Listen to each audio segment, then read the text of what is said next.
Oh man, so people, we've been in an exam. If you've ever been to a vet, you were in that exam room, man. Look, and it never feels good. And it always feels a little stale and cold. I like the wood floors, man. I mean, you know, it's got the, I don't know what the people call it, but yeah. It's like that vinyl wood flooring. Yeah, man. So somebody comes in, they bring their dog, man. They want to do some repo stuff. What's the first thing you look at as a vet? Really, I just look at everything. I'm going through a whole exam, look at teeth, eyes, ears, lymph nodes, listen to their heart, lungs, palpate their stifles, their hips, and then just look at their, like in her case, vagina. Yeah. Make sure if it's male, they got 2 testicles in the scrotum. Just full physical. Let me ask you this, because deworming's a big question. We'll go through a little walkthrough so you can give us an assessment. She'll probably be bred, what year is this? 2024. So maybe 2026, maybe 2025 at the earliest, and she's going to be 2 years old next year, so, or this year. She'll be 2 years old this year. So, can, if a boy and a female lock up, can he pass worms to the female? No. Okay, there you have it. That question came to me the other day. They were like, hey, should I deworm the boy too? You should always deworm your dogs, depending on what environment you're going to, especially every 6 months is my recommendation. But if it's like, hey, can he give her worms if they gonna do a mating? It doesn't come out of the penis, guys. Food for thought. It'd be in the grass, the poop, the paws, and then they sniff it and it's right back in their gut. Lick it, eat it. There, exactly. So if we're going to analyze, go ahead and walk them through kind of like your stifle check and what you will look for. Mind you, people, Cha-Cha's not getting bred. Just we get this, for those getting amped up, it's 2024 from what I just heard, and there's no chance in hell until 2026 or 5 at the earliest that she ever gets touched. Just so we're clear. It's just not happening. It's not happening, is it, Mom? You got a good life to live. Right. But what is the things that you would look for? I mean, we walk the store, but yeah. So if I'm looking at them, I'm back here. I'm really I start at the toes. Make sure they don't have any sensitivity somewhere. Just going through a full range. Are they able to bend everything the way I want them to? Yeah. I'm looking at grab their patella. Does it luxate either way? You don't want it to, obviously. I'll kind of do a quick little ACL test just to make sure everything's firm, and then their hip joint's gonna be right there. And you just extend them out, flex them up. There's no pain. Some of them, let's say hip dysplasia, you're gonna be doing it and they're gonna hurt. Interesting. And that's one of those things that you'll test just to see if the female should bear. Yep. Should she bear arms? Because some of y'all think y'all got a dog with it's a loaded gun. And that's not the case. That's crazy, man. I've never seen that before. I've been to some vets and they don't do that. So why do you? I just think it's better practice, personally. And then so let's say you do feel some issues or you see frustration in the hip or stifle or let's say patella. What would then be your recommendation? It's like, what, an hour ago? Maybe you had that one dog come in doing some OFAs when they're called preliminary if they're less than 2, or they're final ones when they are 2 or later. Just looking at their elbow, like elbow dysplasia, hip dysplasia.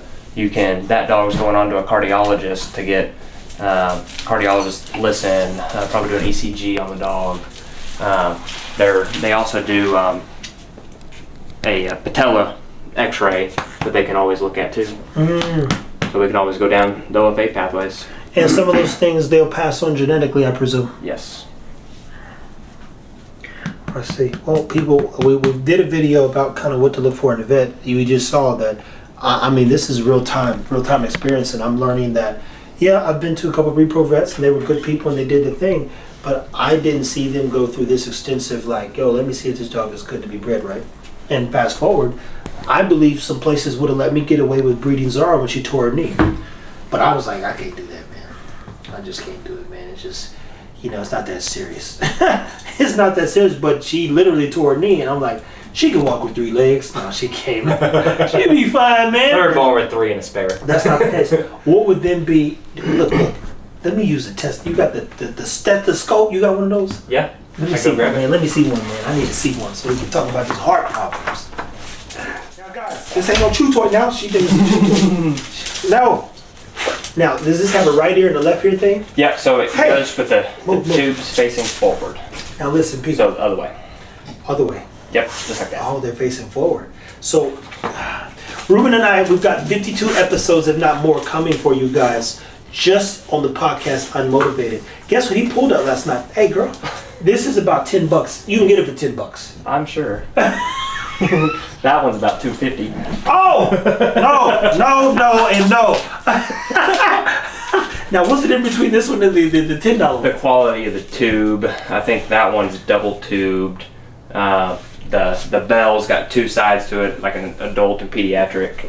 And it's just like how good the audible the hearing is. Okay, so let's see what we got here. Let's do a little. Oh, this is intense. Oh, shit. It hurt. I don't know either. That does not feel good. So we've got the. Hey, this ain't no chew toy. We've got the second 1, 2, 3, the third rib. Yep. And then you put it on there, right? Yep. So put it about right here. There.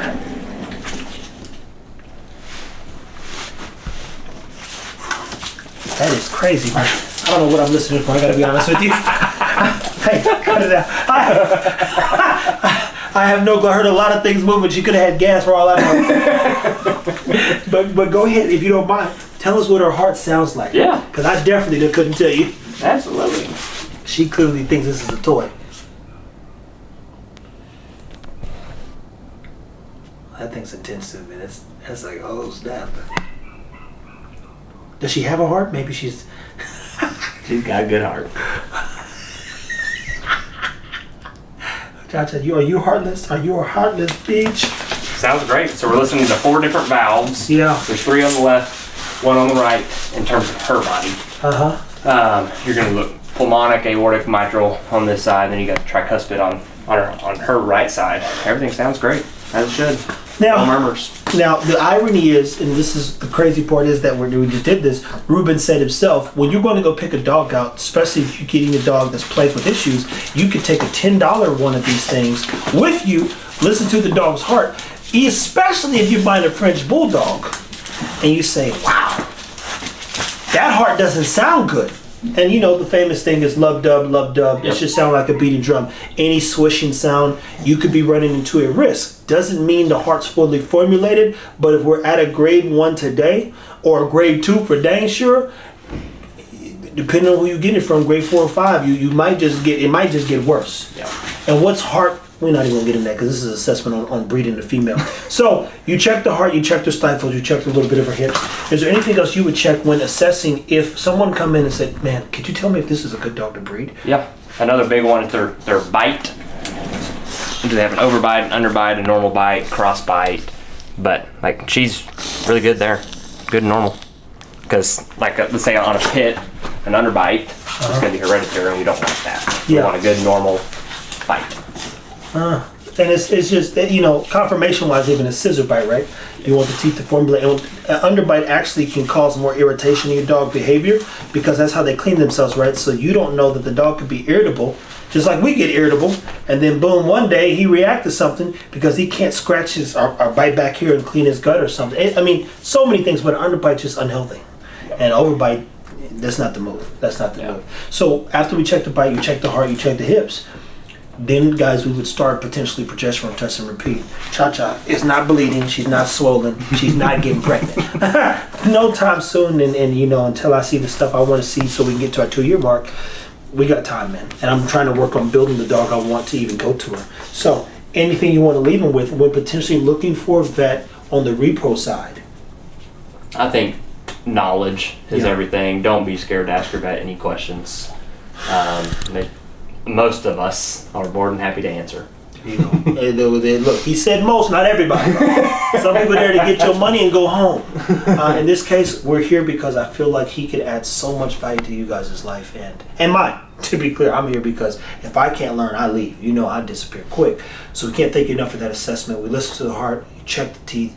I saw you yank on her legs and touch her knees.